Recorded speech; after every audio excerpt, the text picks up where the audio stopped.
ព្រះគម្ពីរពេត្រុសទី2ជំពូកទី2តែកាលពីដើមមានហោរាคล้ายៗនៅក្នុងពួកជនដូចជានឹងមានគ្រូคล้ายៗក្នុងពួកអ្នករាល់គ្នាដែរគេនឹងលួចនាំបញ្ចូលបព្វពួកដែលបង្ខូចបំផ្លាញគេមិនព្រមស្គាល់ព្រះដ៏ជាម្ចាស់ដែលបានលួសគេនោះឡើយក៏នាំសេចក្តីវិនាសដ៏ឆាប់រហ័សឲ្យមកលើខ្លួនផងនឹងមានមនុស្សជាច្រើនទៅតាមផ្លូវវិនាសរបស់គេនោះផ្លូវពិតនឹងត្រូវសេចក្តីប្រមាថមើលងាយដោយព្រោះគេដែរហើយដោយគេមានចិត្តលោភនោះគេនឹងប្រើអ្នករាល់គ្នាឲ្យបានចំណេញដោយពោលពាក្យបញ្ឆោតបំពោតតែតាំងពីយូរមកហើយសេចក្តីជំនុំជម្រះគេមិននៅស្ងៀមស្ងាត់ទេហើយសេចក្តីហិនវិនាសរបស់គេក៏មិនងុយងូកដែរត្បិតបើសិនជាព្រះមិនបានប្រណីដល់ពួកទេវតាដែលបានធ្វើអំពើបាបគឺទ្រង់បោះទម្លាក់ទៅក្នុងជង្ហុកជ្រៅបំផុតឲ្យជាប់ច្រវាក់នៃសេចក្តីងងឹតទាំងឃុំទុក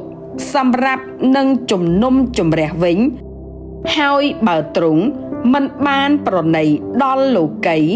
ពីចាស់បុរាណក្នុងកាលដែលទ្រង់បានធ្វើឲ្យទឹកជន់លិចពួកមនុស្សថ្មិលល្មើសតែបានជួយសង្គ្រោះលោកណូអេទាំងអស់គ្នាមាន8នាក់ដែលលោកជាអ្នកប្រកាសប្រាប់ពីសេចក្តីសុចរិតហើយបើទ្រង់បានបញ្ឆេះក្រុងសូដូមនិងក្រុងកូម៉ូរ៉ាឲ្យទៅជាផេះទាំងកាត់ទោសឲ្យត្រូវហិនវិនាសសាបសូន្យទៅទុកជាគំរូដល់ពួកមនុស្សតទៅមុខដែលគិតរស់នៅដោយសេចក្តីថ្មិលល្មើសតែបានប្រោសលោកលុតជាអ្នកសុចរិតឲ្យរួចវិញដែលលោកមានចិត្តព្រួយលំបាកដោយព្រោះកិរិយាខូចអាក្រក់របស់មនុស្សទទឹងច្បាប់ទាំងនោះត្បិតអ្នកសុចរិតនោះដែលនៅជាមួយនឹងគេក៏កើតទុក្ខក្នុងចិត្តសុចរិតរបស់លោករាល់តែថ្ងៃដោយបានឮហើយឃើញការទទឹងច្បាប់ដែលគេប្រព្រឹត្តធ្វើបើដូច្នេះឃើញថាព្រះអម្ចាស់ទ្រង់ចេះប្រោសមនុស្សដែលគោរពប្រតិបត្តិដល់ទ្រង់ឲ្យរួចពីសេចក្តីល្បួងហើយនឹងឃុំទុកមនុស្សទុច្ចរិតសម្រាប់នឹងធ្វើទោសក្នុងថ្ងៃជំនុំជម្រះវិញគឺពួកអស់អ្នកដែលដើរតាមសាច់ឈាមជាដើមដែលគេមានសេចក្តីប៉ងប្រាថ្នាខាងឯការស្មោកគ្រោកហើយក៏មើលងាយដល់អស់ទាំងអំណាចត្រួតត្រាដែរគេជាពួកប្រហើនមានក្បាលរឹងដែលមិនខ្លាចនឹងជេរប្រមាថដល់ទាំងពួកប្រសើរឧត្តមផងដែលពួកទេវតាដ៏មានកម្លាំងមានឫទ្ធិលើសជាងគេទៅទៀតក៏មិនហ៊ានប្រមាថដល់ពួកនោះនៅចំពោះព្រះអង្គម្ចាស់ឡើយតែដោយព្រោះគេជេរប្រមាថដល់ការដែលគេមិនស្គាល់នោះគេនឹងត្រូវវិនាសបាត់ក្នុងការខូចអាក្រក់របស់គេអស់រលីងដូចជាសត្វដេរិឆាន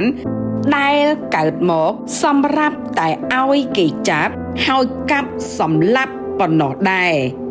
គេហៀបនឹងទទួលរង្វាន់នៃការទុច្ចរិតគេជាពួកអ្នកដែលរាប់ការស្រោបស្រាលនៅពេលថ្ងៃទុកជាការត្រេកអរសប្បាយគេជាស្នាមប្រឡាក់ហើយជាសេចក្តីស្មោកគ្រោកគេត្រេកអរ ដោយសេចក្តីបញ្ឆោតរបស់ខ្លួនក្នុងពេលកំពុងដែលគេស៊ីលៀងជាមួយនឹងអ្នករាល់គ្នាគេមានចិត្តនឹកឃើញតែស្រីសំផឹងគេមិនចេះលែងធ្វើបាបឡើយក៏បិទនុយចាប់ប្រលឹងមនុស្សដែលមិនខ្ជាប់ខ្ជួនហើយមានចិត្តធ្លាប់ខាងឯសេចក្តីលោភគឺជាមនុស្សដែលត្រូវបណ្ដាសាគេបានបោះបង់ចោលផ្លូវទៀងត្រង់ហើយវង្វេងទៅតាមផ្លូវរបស់ហោរាបាឡាមជាកូនបេអដែលស្រឡាញ់កម្រៃនៃការទុច្ចរិតតែគាត់ត្រូវបន្ទោស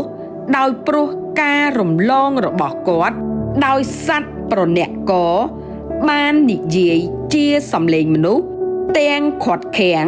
សេចក្តីចំគួតរបស់គាត់ពួកអ្នកទាំងនោះសុទ្ធតែជារុនទឹកខ្សោះជាពពកដែលខ្យល់ព្យុះបក់ផាត់ដែលសេចក្តីងងឹតសូនឈឹងបានបំរុងទុកឲ្យគេនៅអកលជានិច្ចត្បិតគេនិយាយសេចក្តីអំនួតអួតយ៉ាងសម្បើមទាំងបិទនុយដែលប្រកបដោយសេចក្តីសម្រើបខាងសាច់ឈាមនិងសេចក្តីខូចអាក្រក់ទាំងប៉ុន្មានដើម្បីចាប់ពួកអស់អ្នកដែលទៅតែនឹងរួចចេញពីពួកវង្វេងទាំងសន្យា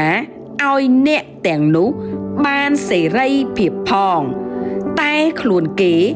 ក៏នៅជាប់ជាបាវបំរើរបស់សេចក្តីពុករលួយវិញ